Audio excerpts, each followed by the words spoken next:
Muy buenas a todos, soy Delirare y estoy en este nuevo vídeo para hablar sobre por qué Eren lo hizo todo bien. Sí, como leéis en el título, voy a defender un genocidio. Aunque suene bastante mal, la verdad, pero bueno. Vamos a empezar primero con Eren de pequeño, un par de cosas que le pasaron, lo cual se puede entender por qué hace lo que hace. Es que mucha gente se olvida que toda la historia empieza con un Eren de 10 años. Es decir, con 10 años tuvo que matar a unos adultos para salvar a Mikasa.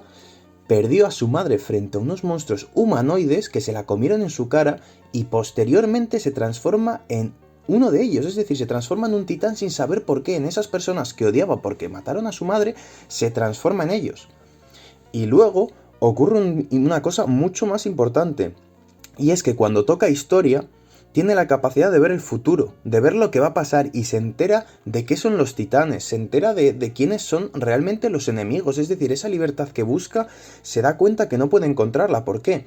Porque no solo es que vaya a vivir 13 años debido a que es un titán, es que incluso aunque viviese por siempre, no tiene la capacidad de ser libre, porque hay un mundo externo que trata a sus seres queridos, a ellos, como demonios, como seres inferiores a personas, y encima están en un punto industrial en el que como sigan avanzando van a tener la capacidad armamentística para acabar con los titanes. Es decir, la única posibilidad de salvar a sus seres queridos es actuar de manera inmediata y acabar con el mundo. Sí, como suena, con el mundo.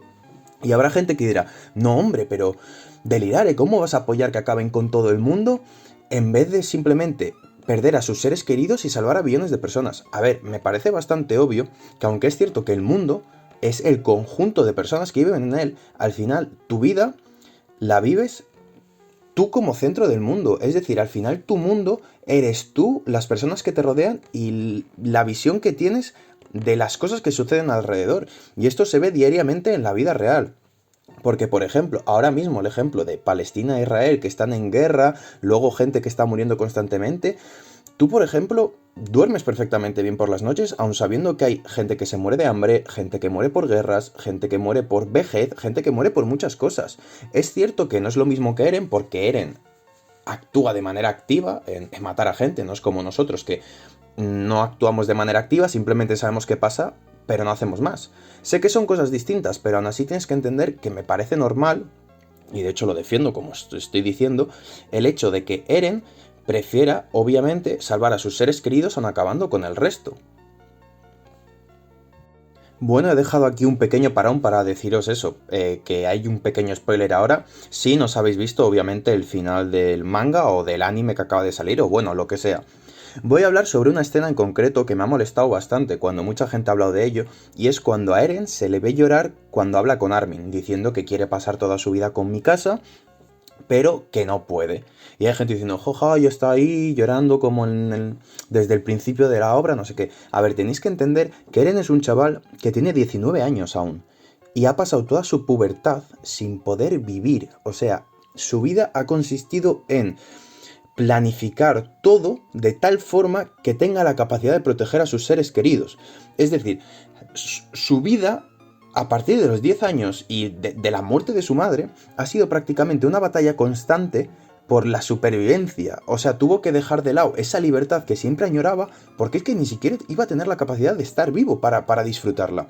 Simplemente trató de otorgar esa libertad al resto de las personas, a sus seres queridos.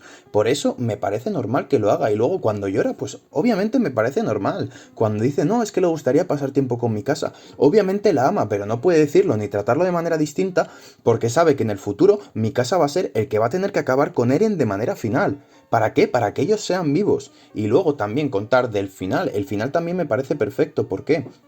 Porque se muestra cómo incluso Eren sacrificándose, luego el ciclo se continúa de manera constante, es decir, siempre va a haber guerras, siempre va a haber gente que sufre, pero al menos al haberlo hecho eso, su gente y sus seres queridos ya no son demonios, ya no son una subraza, por decirlo de alguna manera, o gente que les traten peor que las personas, son simplemente seres humanos y es cierto que después de eso seguirá habiendo guerras, pero al menos entre esos mismos seres. Y que lo hizo sobre todo porque aun sabiendo que en el futuro iban a seguir habiendo guerras y el mundo se iba a acabar, al menos sus seres queridos, el tiempo que viviesen, iban a poder disfrutarlo. ¿Por qué? Porque no habría ningún enemigo, a excepción de ellos mismos. Así que bueno, este sería un poco el resumen del vídeo. quería hacerlo y tenía bastantes ganas, la verdad, porque he visto muchas cosas y gente que lo de no defender a Eren, aparte de que obviamente es el protagonista y ves todo desde su punto de vista, lo cual me parece raro no sentirte identificado con él. Y gente también cuando se reía de Eren, bueno, ya os lo acabo de decir, pero también me molestaba porque es que me parece muy entendible el desarrollo de su personaje, porque es una persona que sufre de manera constante, no puede tener una vida normal, tiene también un límite de vida, no puede disfrutar ni siquiera del amor, o sea, ni siquiera puede disfrutar de mi casa, o sea, no digo un año, no digo dos, no digo una semana, no puedo disfrutar nada, ¿por qué? Porque estaba ya velando por su vida, tuvo que ver también a gente morir frente a ellos, amigos suyos, aun sabiendo que sus sacrificios eran necesarios para poder cumplir su sueño. Bueno, así que esto sería más o menos todo, es mi opinión, no sé qué pensáis vosotros, si alguno, por ejemplo, tiene la opinión contraria a mí, la de no, Eren lo hizo mal, me gustaría que lo argumentaseis y lo dejaseis aquí en comentarios, y bueno, también si alguien ha llegado hasta aquí agradecería mucho que suscribieseis y dieses like, que me ayuda muchísimo. Y bueno, hasta la próxima.